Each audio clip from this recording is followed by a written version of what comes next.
Welcome back to the Freedom Podcast. I'm your host, Adrienne Rose. I'm so grateful that you guys tuned in today and thank you for all the love and support. And if you're new here, we discuss all things related to freedom, mental, physical, emotional, spiritual freedom, and wellness. So today's topic is probably the most important and significant topic I think we could discuss, which is what qualities to look for in a partner. Okay, this is something that everybody can universally relate to.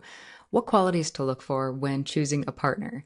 I know that I wish I had had this knowledge and wisdom when I was younger picking partners, but I'm glad that I have it now. So I'm happy to share what I've learned along my journey with you. So there's two main elements, two main qualities I've noticed that will facilitate a healthy relationship. Number one, the person has to be interested in growth, self-growth. If a person is interested in growth for growing's sake, and I'm talking about like they're focused on the self, like how can I grow, expand, become the greatest version of myself, that person is always going to have a certain amount of discipline and they're always going to self-motivate. You never want to get into a relationship with somebody where you have to teach them or you're their mother or their guidance counselor. I mean, that is just like a recipe for failure and disaster. And I know that most of us have been there. And it zaps your will to live. It pretty much leaves you emotionally bankrupt, if not physically and financially bankrupt as well. Being in the wrong relationship can really drain everything you have. And, on the inverse, being in the right relationship can empower and uplift you to be your greatest version. So we always want to be looking for somebody who is accountable to themselves, someone who's interested in growth. Self-growth, self-expansion is always going to self-motivate, and eventually, even if they get off course, they're going to do the work to course correct to be back on track. So major, major, major, major quality to look for. The second quality that I've noticed that will allow you to get into a relationship with a good person, they have to have morals.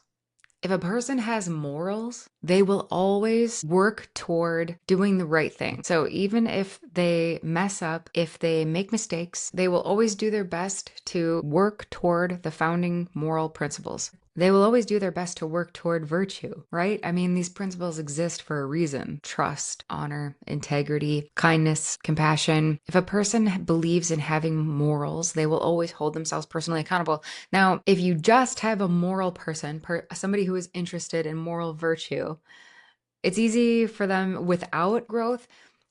We've all met somebody who was self-righteous and just sat on their high horse and, basically was a hypocrite and spouted off like biblical verses, but didn't practice what they preach. So if you have a person who is just interested in morals themselves but doesn't practice them, then you run into that could be a dangerous person potentially and a harmful person. And I've met toxic people who know what morals are but don't practice them. So, but when you have these two elements combined, when you have a moral person and somebody who is interested in personal growth, those two things themselves will always work to keep a person headed toward the right path. They will always do the right thing. They will try their best.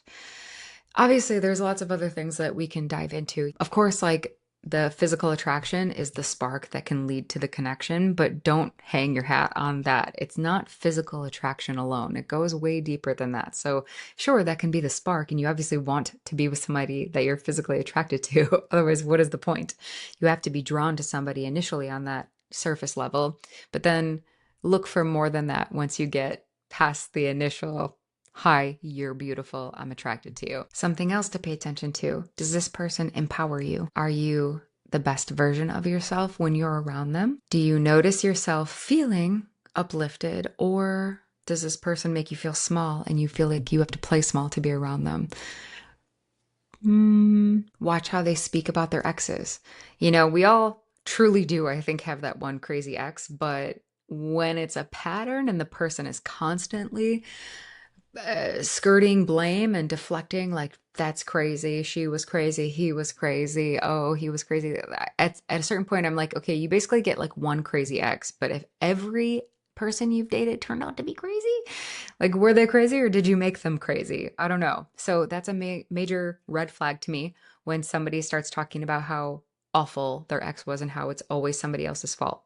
I'm interested in, well, this happened. I dated a crazy guy.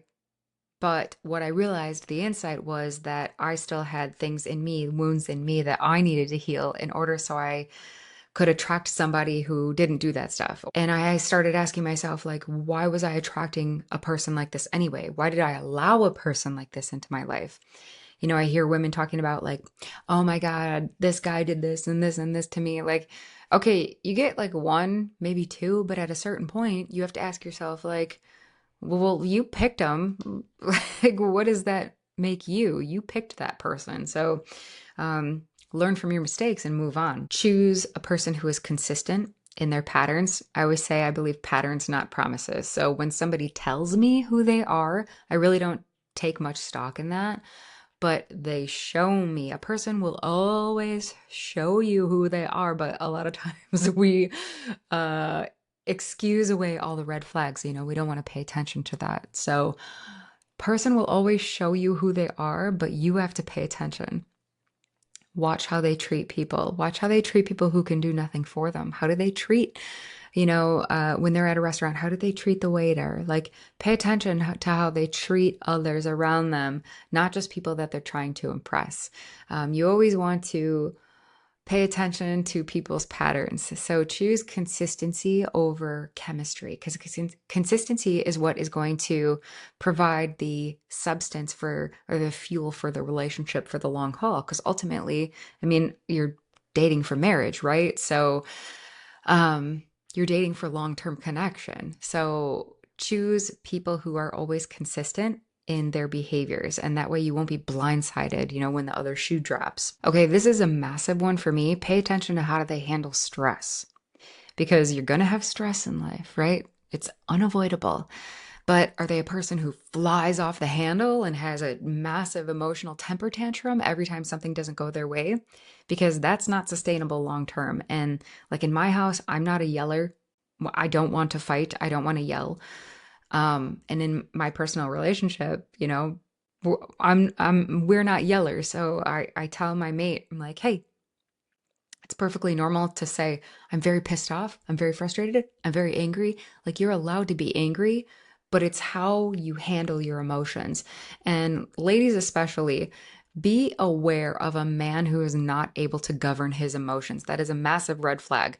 But for women too, I know women who are unhinged when they're angry. And it's probably, I would say, like one of the biggest red flags and like the least attractive quality I've ever seen. When you see somebody flying off the handle in a fit of rage, I'm always just like, okay, king baby, like you just look like you need a freaking pacifier and you need to be burped like you are a grown child. That's so embarrassing for you.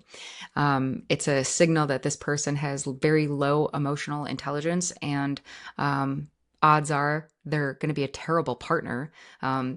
If somebody flies off the handle emotionally, they're probably not going to take accountability for, their mistakes. They're probably not going to be very good leaders in the relationship, or not only emotionally unstable, but also probably financially unstable as well. And like that, immediate grounds for immediate dismissal. You're fired.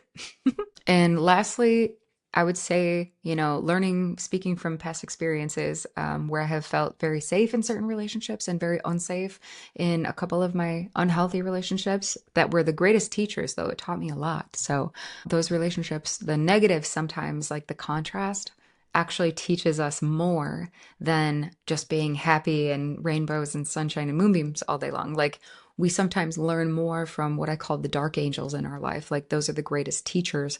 When we are in discomfort, that's what causes us to seek out a place of greater comfort, right? And enlightenment, we find the silver lining. Like, what was the lesson or the insight there? So what I learned from being in unhealthy situations was that I need to feel emotional safety. And I think we deserve that. You deserve to feel peace. You deserve to feel safe, especially in your home. You need to feel like you have a sanctuary in your home. And it's very important to be around people who provide a space of emotional safety. And what I learned is, had a lot of work to do on myself, to heal things before I could be a good partner to someone else. But we never need someone to save us. I never needed anyone to fix me or save me, and you can never fix anybody. That is going to be just like a long, nauseating, exhausting, soul draining process. So do not get into a relationship making the mistake of thinking that you're going to fix someone. You will not change them. People only change when they want to. Um, but what I learned is that I need emotional safety. And we need to be looking for partners who create a space where we can be ourselves. We can express ourselves without fear of like feeling judged or accused or walking on eggshells. Like that is not sustainable. It's a recipe for disaster. Don't ignore the red flags. Like if you see this right away, just cut it loose. I mean, there's 4.5 billion men on the planet. There's 4.5 billion women on the planet, allegedly, so you mean this one guy, that one guy, you think that Larry is the only guy that's out there for you? You think that Stephanie is the only person out there for you? Like, no. If they're displaying toxic behavior, like, I will drop them like a bad habit. Do not hesitate. Don't play with your mental health. Don't play with your life, right? Like, we think we have unlimited number of days. We think our time here is endless and we're just immortal. But let me tell you, like, I'm 40 now and I've lost a parent, and that really makes you question how you spend your time, because you realize that like this is not permanent. You realize that you really need to make each day count. And there's no room in my life for toxic grown babies, right? For toxic grown-ups, like who act like little children and spoiled brats and throw temper tantrums and act like bullies. Like, I just have no patience for that. So when you're choosing a partner, these are all really good things to consider. But like I said, I always go back to like my basic rule. Like, if they're interested in growth and if they have morals, you pretty much cover all your bases there. And then all of these other, fine points can obviously be taken into account as well. But those two things should help you interview the candidates. It should carry you far. Hopefully this helps. Let me know if you guys are in a great relationship, or if you've had toxic relationships in the past, or if you have your own personal system, if you have your own personal rule book. Let me know if you guys have any comments or pearls of wisdom that you can share with the class. We're all just here to learn from each other. So that's what I wanted to do. I wanted to create the space where we could quickly learn. I don't want to spend years of my life anymore healing through things. Like, I want to learn the lesson and be done and move on so I can continue enjoying the adventure of life, this beautiful, fleeting journey, And I want to do it with cool, fun people who I love to be around, and that we can grow and learn together. That way we'll all just be able to do a little samba and drink out of coconuts, and life will be amazing. So hopefully you guys are having a beautiful day. I hope you feel like you deserve love and you are so worthy of receiving love. In case no one's told you today, you're a divine spark of God. And I hope that you go out into the world and express yourself in the most beautiful ways, and maybe shine your light on someone else who needs it today. So cheers. God bless. I hope you guys have a beautiful day, and we will see you next time.